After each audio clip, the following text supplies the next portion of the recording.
We can tell you now that this little boy had autism.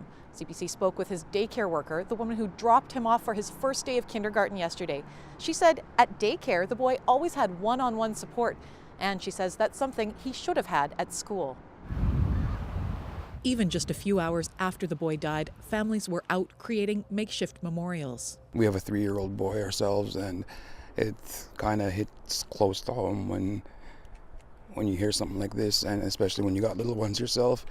Today, the boy's mother tells us she is too upset to speak. She's still caring for his 3 siblings, and this is a family that recently arrived in Canada from Somalia. So on top of having autism, we know this is a little boy who spoke virtually no English. And if you look at things from a 5-year-old's perspective, his school playground is here. About 150 meters later, there's the pond, and then right across the back alley, there's home. That pond was the only obstacle between this little boy and home. At Dundonald School today, supervision at morning recess was tight. The school board also faces tough questions. With a shortfall of nearly $12 million last spring, Saskatoon Public had to make cuts. Were there enough supervisors? Where was this boy's one-on-one support? Questions we put to the new Minister of Education.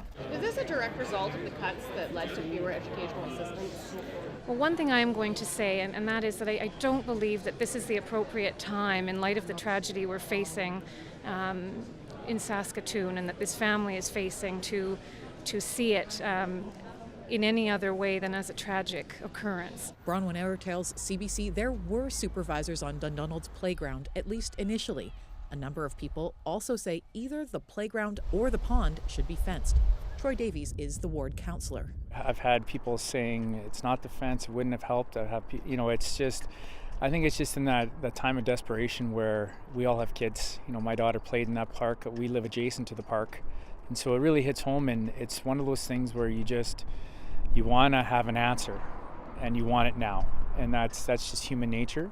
Davies says the city will do whatever the coroner recommends in order to prevent similar deaths. He says he hopes she makes her report public soon so the public can get all the facts. Jennifer Cannell, CBC News, Saskatoon.